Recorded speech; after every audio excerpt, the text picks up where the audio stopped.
Ladies and gentlemen, it seems like Tory Lanez is back at it again. Tory Lanez was handcuffed after the judge says he violated a protected order and Megan Thee Stallion due to social media back and forth and tweets. The rapper spent 5 hours in custody, where he was released on a higher $350,000 bail with a new crystal clear conditions. He can't mention Megan in any social media. Tory Lanez has been handcuffed in custody in a Los Angeles courtroom Tuesday after a judge found him violating a protected order in his felony assault case involving allegations he shot Megan Thee Stallion in her feet nearly 2 years ago. Seems like it's been a very long time moves fast. Judge David Herrera revoked Lanez's prior bail of $250,000 and raised it to $350,000 after hearing nearly an hour arguments and finding that Lanez violated a court order prohibiting him from contacting or harassing Megan and discussing any discovery in the case that's outside party. The Say It rapper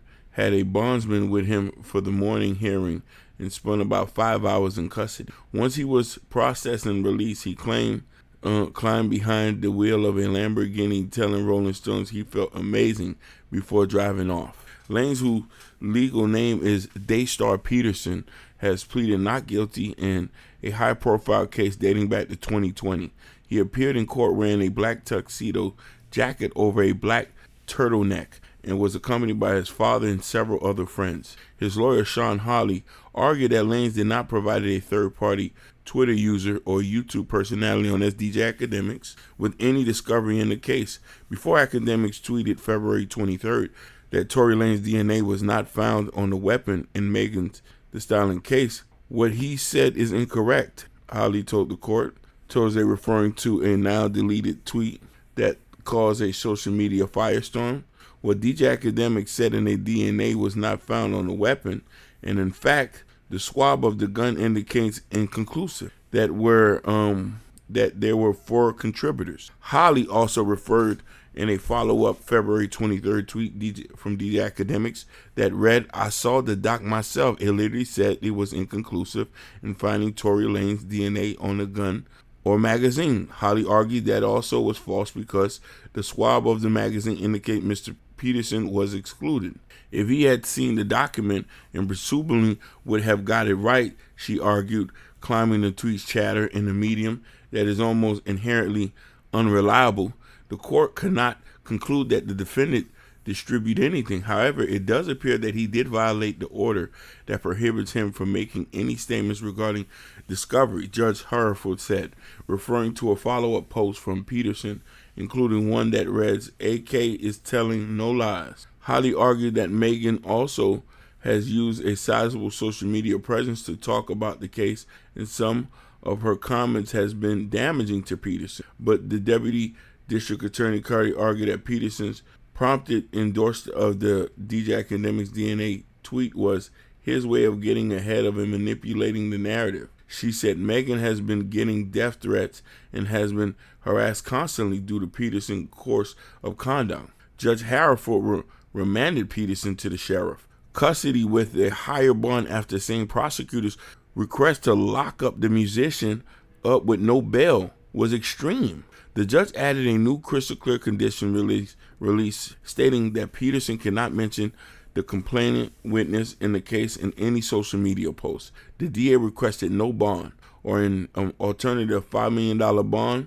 The court rejected those arguments and increased it to $350,000, and the bail is being posted now. Hawley said after the hearing, "I'm here because this is my son. I'm the first person outside of anyone presented today to hear about this. I believe in him. I believe in his innocence," Peterson's dad, Sunstar Peterson, tells Rolling Stone.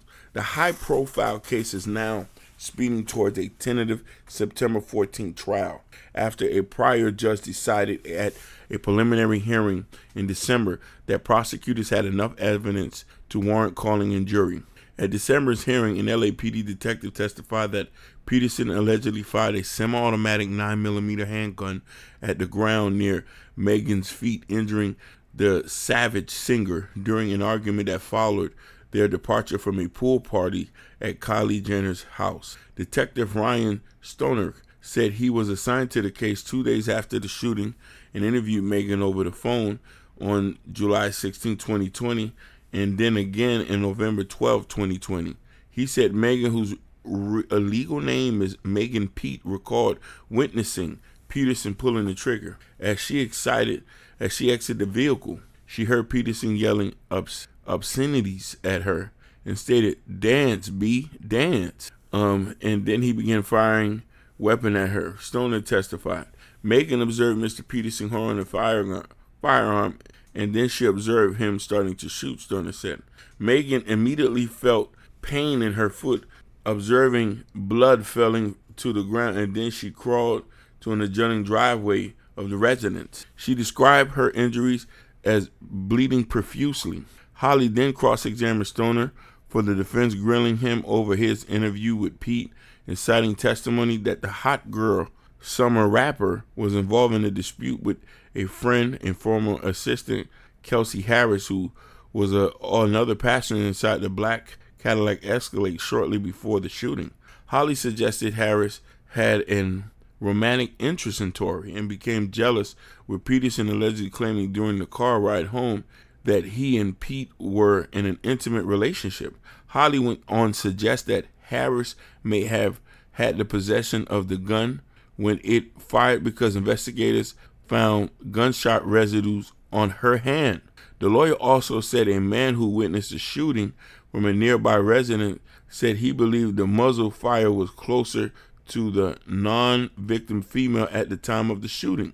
On the further questioning by the TA last December, Stoner said gunshot residues can be transferred to someone who is in the vicinity of the gun that is discharged. Stoner also raised questions about the credibility of the eyewitness testimony, saying the man reported seeing two men and a woman physically beating Pete. He believed that they were trying to kill her. He said it looked like to him to be a severe beating. Stoner testified he had mentioned that it was the two males beating the female on the ground. Peterson was arrested after the shooting by officers who responded to a shot fired called near the 1800 block of Nicholas Cannon Road, booked on suspicion of possession of concealed firearm in a vehicle. He was released 3 hours later after posting a $35,000 bond.